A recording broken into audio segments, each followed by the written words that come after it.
Assalamualaikum warahmatullahi wabarakatuh. Salam sejahtera untuk kita semua. Perkenalkan, nama saya Safika Miranti SPI MSI. Saya merupakan dosen program studi budidaya perairan Universitas Maritim Raja Ali Haji di Kepulauan Riau. Pada kesempatan ini saya akan menyampaikan terkait mata kuliah yang sesuai dengan bidang keahlian saya, yaitu mata kuliah Manajemen Kesehatan Ikan. Mata kuliah ini merupakan mata kuliah wajib program studi budidaya perairan yang dapat diambil pada semester 5 dengan kode mata kuliah BDP 11013. SKS mata kuliah ini yaitu 3 SKS, di mana 2 SKS teori dan 1 SKS praktek. Mata kuliah ini terdiri dari 16 kali pertemuan dengan rincian 14 kali pertemuan tatap muka, 1 kali pertemuan untuk ujian tengah semester, dan 1 kali pertemuan untuk ujian akhir semester. Pada mata kuliah ini, mahasiswa mempelajari tentang bagaimana konsep terjadinya suatu penyakit terhadap ikan, hal-hal yang mempengaruhi status kesehatan ikan, serta jenis-jenis penyakit pada ikan, serta cara penanggulangannya. Selain itu, mahasiswa juga mempelajari bagaimana menyusun dokumen administrasi tentang sistem manajemen kesehatan ikan, serta melakukan studi pustaka terkait penelitian yang berhubungan dengan cara penanggulangan ikan. CPMK pada mata kuliah ini yang pertama yaitu mahasiswa mampu menjelaskan konsep awal tentang manajemen kesehatan ikan budidaya. Yang kedua yaitu menjelaskan konsep terjadinya kejadian penyakit pada ikan. Yang ketiga yaitu mampu menjelaskan dan mengidentifikasi penyakit infeksi akibat bakteri, virus, parasit, dan jamur. Yang keempat mampu menjelaskan dan mengidentifikasi penyakit non-infeksi dan infeksi. Yang kelima mampu menjelaskan dan menganalisis sistem monitoring dan biosecurity yang diterapkan suatu unit kegiatan budidaya ikan. Yang keenam mampu menjelaskan dan menentukan cara pengendalian penyakit ikan.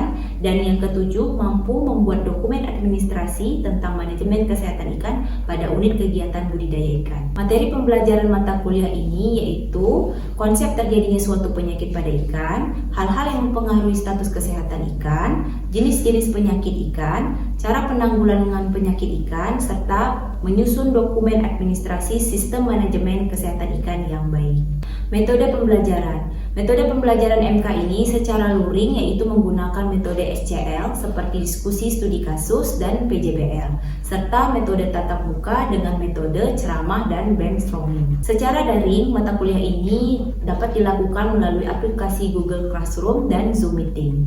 Interaksi pada mata kuliah ini dilakukan secara dua arah antara dosen dan mahasiswa. Sistem penilaian pada mata kuliah ini terdiri dari beberapa basis evaluasi. Yang pertama, basis evaluasi penilaian aktivitas partisipatif yang berbobot 10% dengan instrumen penilaian keaktifan dan instrumen penilaian presentasi. Kemudian basis evaluasi penilaian proyek dengan bobot 40% dengan instrumen penilaian presentasi, penilaian progres proyek, serta penilaian hasil proyek. Dan yang terakhir yaitu basis evaluasi penilaian kognitif yang terdiri dari tugas dengan bobot 5%, praktek dengan bobot 15%, ujian tengah semester dengan bobot 15%, dan ujian akhir semester dengan bobot 15%. Berikut ini adalah video proses pembelajaran mata kuliah Manajemen Kesehatan Ikan terkait materi ketiga yang telah disusun sesuai dengan RPS-nya.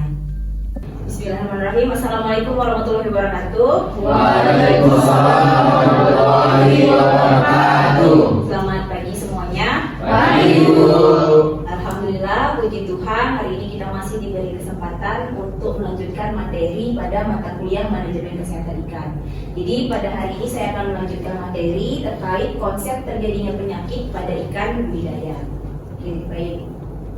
Nah, kemarin sudah sempat kita bahas bahwa kita melakukan manajemen kesehatan ikan pada kegiatan usaha budidaya yang kita lakukan itu diantaranya adalah untuk mencegah penyakit pada organisme yang sedang kita budidayakan.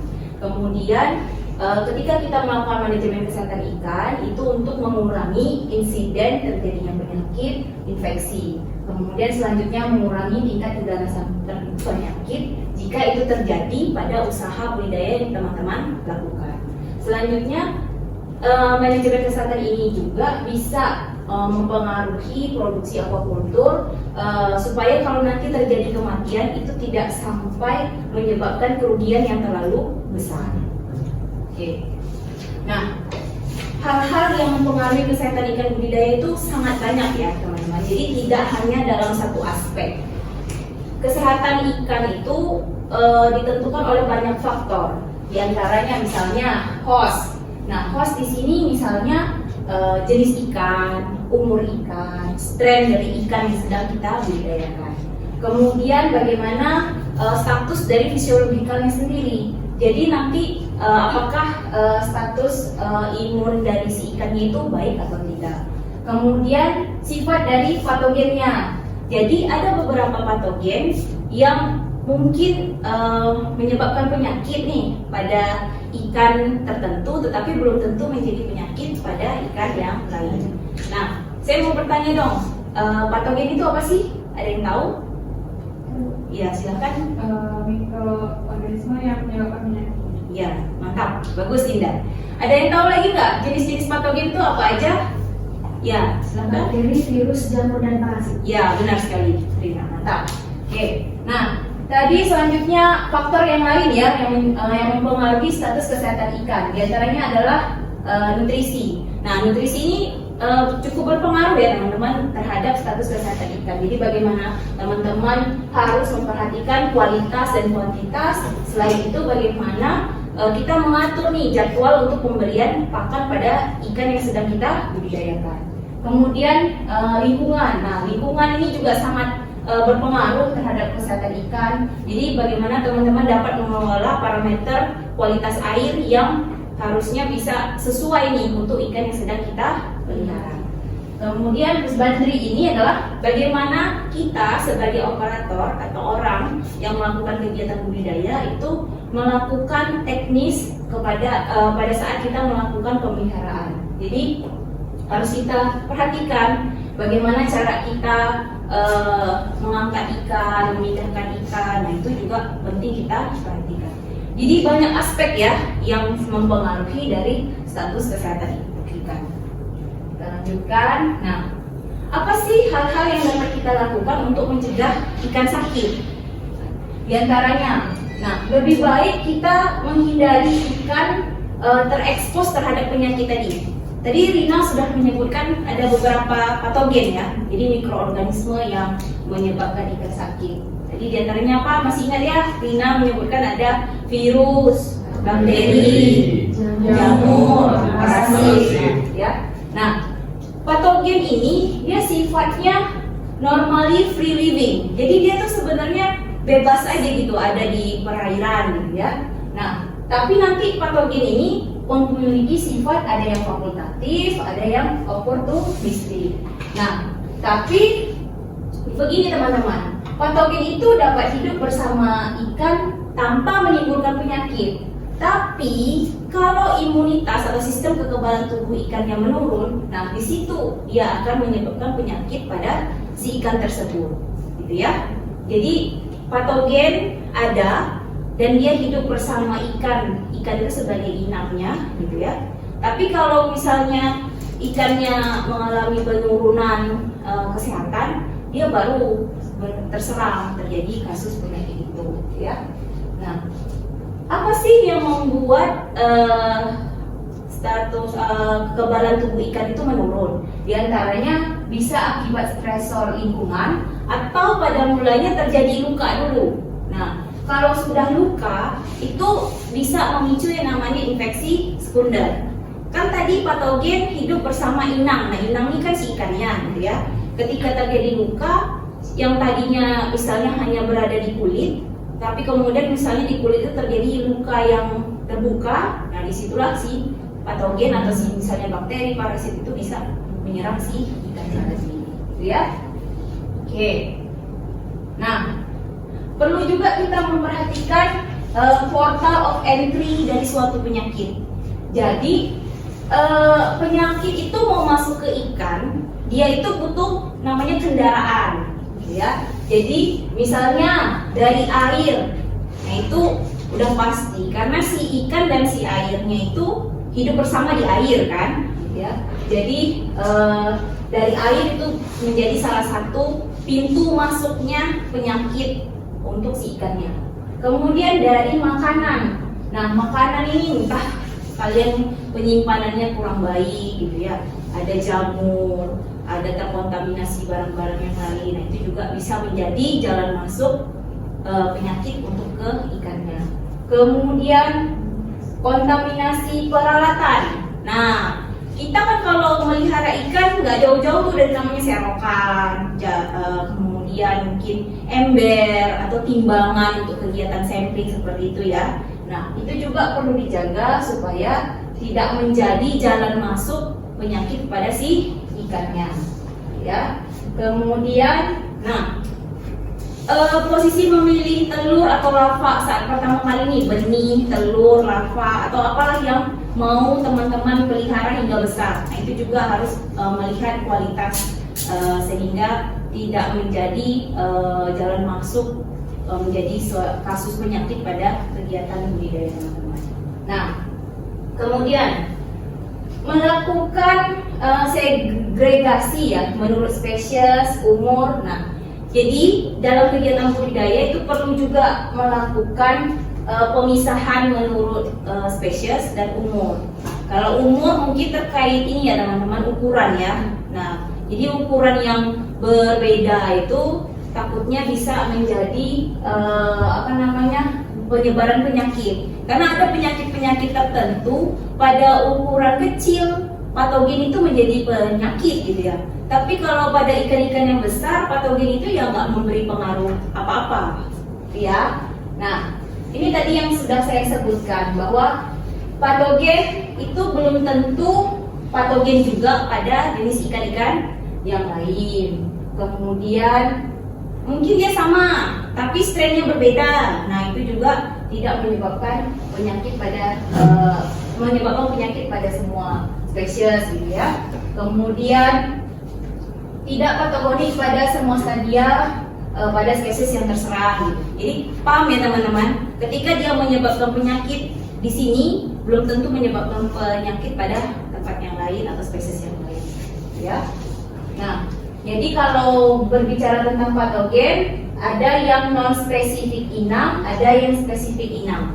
Nah, terkait ini lebih lanjutnya lagi itu ada di materi penyakit organisme akuatik. Untuk teman-teman lebih mendalami bagaimana apa sih maksudnya patogen spesifik dan non spesifik tadi, ya.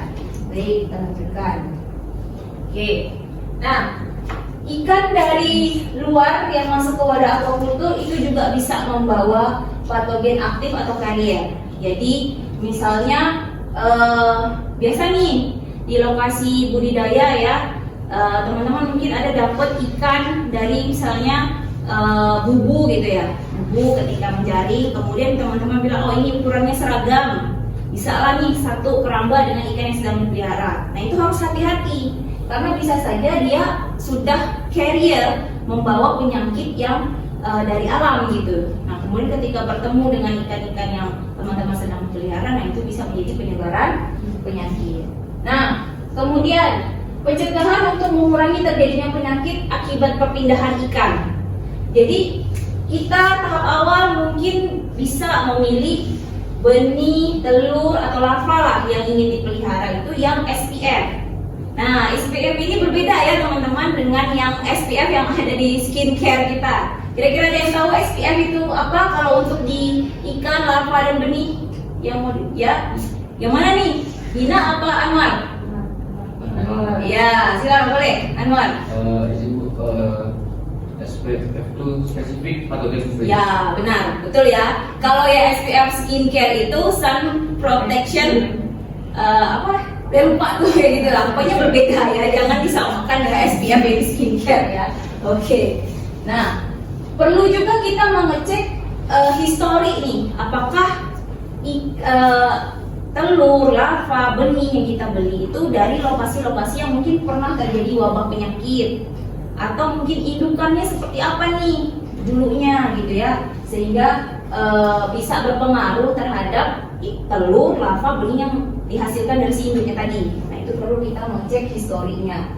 Nah, ini tadi yang sudah saya ceritakan. Kalau dia pernah terjadi wabah, bagaimana penanganan dari kalau ada ikan yang sakit nih di antara ikan-ikan yang sedang kita pelihara, lakukan karantina. Jadi tidak bisa nih kalau kalian terus memelihara ikan yang sakit itu bersama ikan-ikan yang sehat lainnya.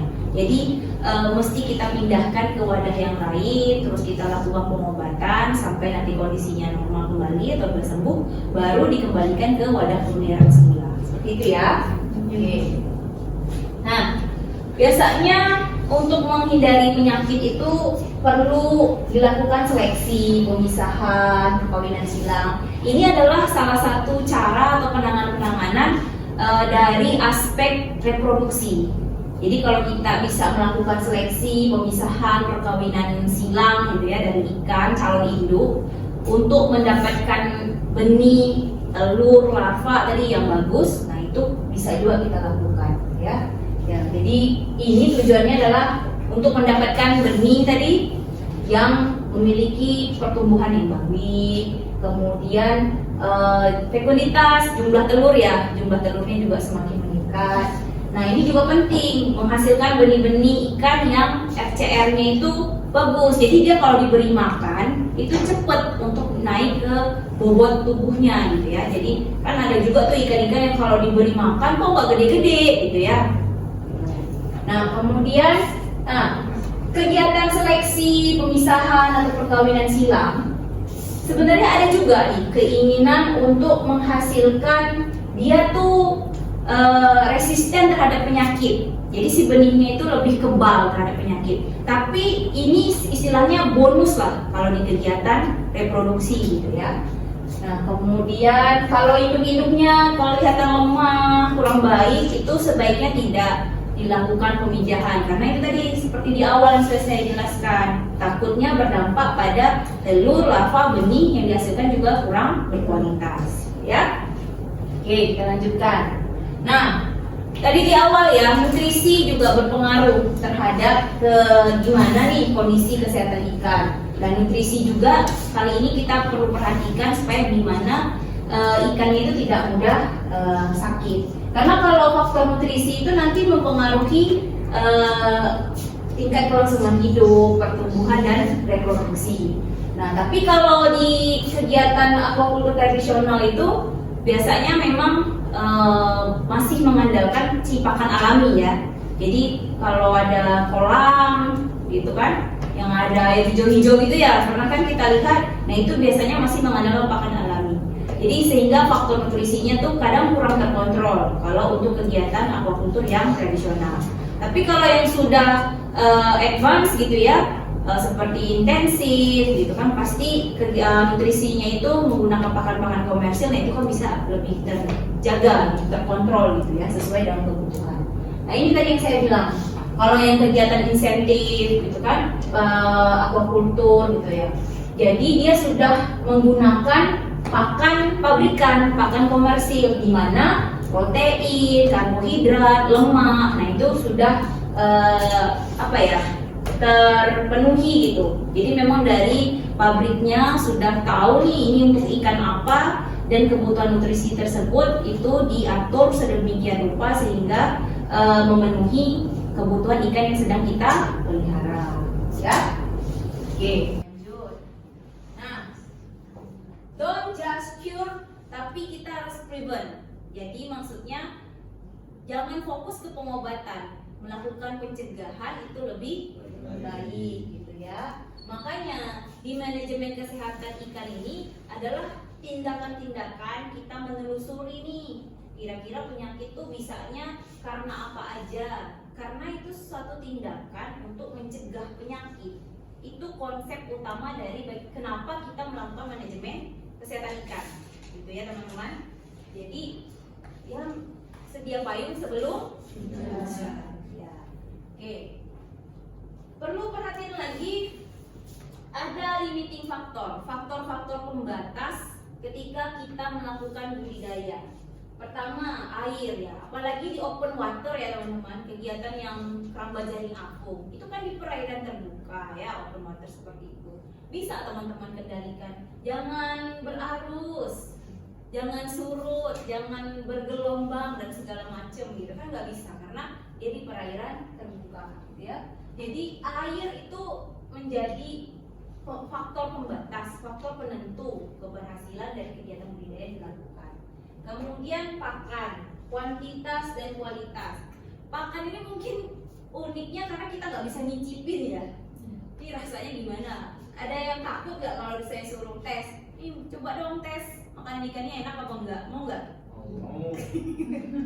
Oke, gitu ya. Jadi kuantitas dan kualitas. Karena kalau dari bentuknya tidak ada perubahan dan aroma, mungkin kita menilainya oh ini masih oke-oke aja nih makannya. Tapi nggak taunya dia di dalamnya udah terkontaminasi, gitu kan? Jadi hal-hal yang nggak bisa kita ujikan itu mungkin jadi faktor pembatas. Kadang-kadang di kita enak kan belum tentu di ikan enak kan begitu ya. Kemudian, nah ini ekstensif aquaculture ya. Jadi kalau kegiatan ekstensif aquaculture itu yang ini teman-teman, jadi wadahnya yang banyak. Kalau beda intensif itu wadahnya sedikit tapi jumlah ikannya dipadetin. Paham ya? Extend dan intensif itu bedanya di situ. Nah, kalau di kegiatan ekstensif aquaculture itu faktor pembatasnya pemupukan gitu. Rata-rata kan kalau kegiatan ekstensif aquaculture itu di wadah-wadah seperti kolam tanah gitu. Itu kolam tanahnya banyak banget. Tapi satu kolam tanah itu isinya nggak maksimal. Jadi dia lebih merujuk ke banyaknya wadah untuk menghasilkan suatu produksi. Tapi kalau di intensif wadahnya sedikit, tapi benihnya atau ikannya yang dipelihara dipadatkan. Tapi sama-sama menghasilkan jumlah produksi yang mungkin ditargetkannya itu sekian gitu ya. Paham ya perbedaannya gitu. Jadi kalau yang di ekstensif faktor pembatasnya pemupukan karena dia pakai kolam tanah. Kalau yang di intensif itu penambahan pada makanan misalnya gitu. Karena kan wadahnya segitu aja, ikan dipadatin. Tentu kan kita harus menambahkan treatment tertentu kan, supaya ikannya tuh nggak mudah stres di wadah yang padat tebarnya tinggi. Kan seperti itu ya. Ya seperti kita aja, mungkin kan kita agak kurang nyaman ya ketika di dalam ruangan yang sempit dan beramai-ramai. Tapi ketika diberi AC, mungkin teman-teman ya masih santai-santai aja. Nah seperti itu maksudnya supplementary feedingnya tuh konsepnya seperti itu. Analoginya seperti itu ya teman-teman. Oke, kita. Nah sekarang saya inginnya teman-teman melakukan diskusi kelompok. Ya, saya minta bisa nih dibagi menjadi 3 kelompok kecil ya. Kita mau studi kasus nih. Saya pengen teman-teman berdiskusi di kelompoknya. Jika ada kasus seperti ini nih, Pak Hamzah ini berkeinginan membuka usaha budidaya ikan laut di Kampung Madong, ya. Tetapi perairan ini nih di Kampung Madong ini perairannya tuh diketahui cukup terpengaruh nih sama kegiatan-kegiatan permukiman yang ada di darat, kan? Nah, teman-teman nih yang udah tahu nih konsep manajemen kesehatan ikan, bisa nggak kasih saran sama Pak Hamzah sebelum beliau memulai usahanya? Nah, jadi hubungkan sama materi kita yang tadi ya, segala aspek itu bisa kan? Segala aspek itu dibahas gitu kan untuk saran nih pada Pak Hamzah, apa sih step by stepnya yang harus dilakukan gitu kan. Nah yang kedua ini mengerucut, saya ingin kelompok teman-teman itu hanya memberikan saran terkait pencegahan penyakit lewat pakan. Nah, kira-kira kalau untuk mencegah penyakit lewat pakan, apa sih yang bisa ditambahkan di pakan itu, gitu kan, untuk supaya ikannya tadi nggak sakit. Bisa? Oke, segera membentuk kelompok ya.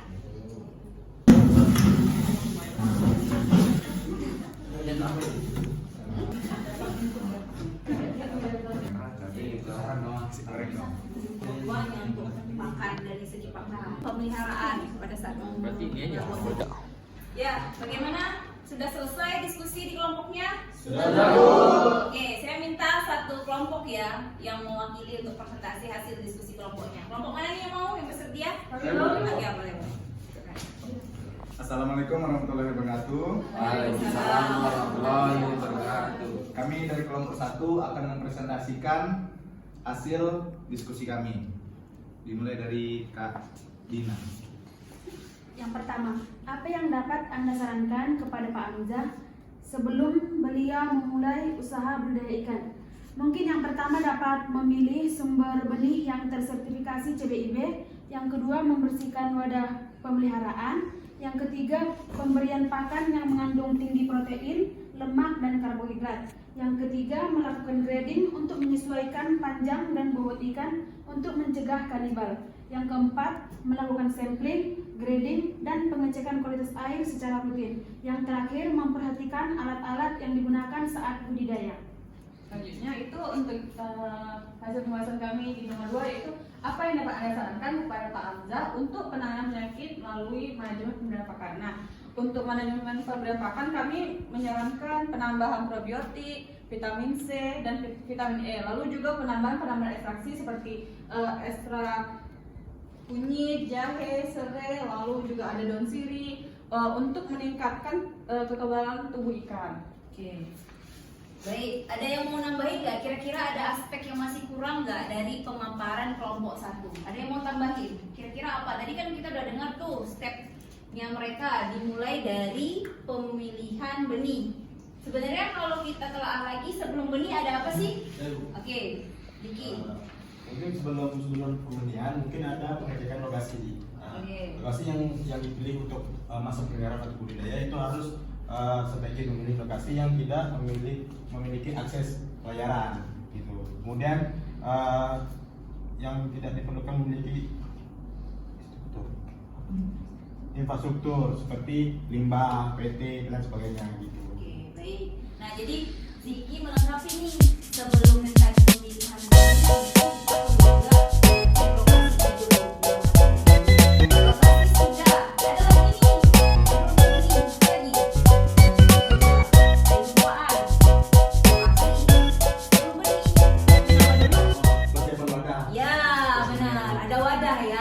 lokasi, wadah, termasuk penyiapan airnya, baru kita pilih benihnya. Oke, tapi yang mereka sampaikan cukup runut ya. Cuma memang terlewat tadi antara memilih lokasi sama persiapan wadah dan airnya tadi ya. Oke, beri applause dulu untuk kelompok 1. Oke, tadi kita sudah melakukan diskusi kelompok, kita melakukan studi kasus ya. Jadi saya senang sekali nih teman-teman sudah paham nih aspek-aspek yang terkait dengan kejadian penyakit pada ikan yang mau kita pelihara. Jadi untuk menghindari hal-hal tersebut apa sih yang harus kita perhatikan ya. Jadi meskipun tadi di kelompok 1 ada kekurangan, tapi itu dilengkapi oleh kelompok yang lain. Jadi artinya kalian ini paham tuh mulai dari pertama sampai ke akhirnya itu seperti apa kita harus memanage suatu kegiatan budidaya supaya tidak dalam ya. Oke, terima kasih atas partisipasi aktifnya hari ini teman-teman. Saya mohon maaf jika ada salah kata dan tingkah yang kurang berkenan. Kita lanjutkan materi kita minggu depan. Saya harap teman-teman bisa menjaga kesehatan dan semangat sehingga minggu depan kita bisa melanjutkan materinya. Oke, saya tutup kelas ini. Wassalamualaikum warahmatullahi wabarakatuh. Waalaikumsalam warahmatullahi wabarakatuh. Selamat pagi. Pagi, Bu. Demikian video proses pembelajaran mata kuliah manajemen kesehatan ikan yang dapat saya sampaikan sebagai pernyataan diri dosen dalam unjuk kinerja Tridharma Perguruan Tinggi sebagai syarat untuk mengikuti sertifikasi dosen tahun 2025. Terima kasih atas perhatiannya. Wassalamualaikum warahmatullahi wabarakatuh. Salam sejahtera untuk kita semua.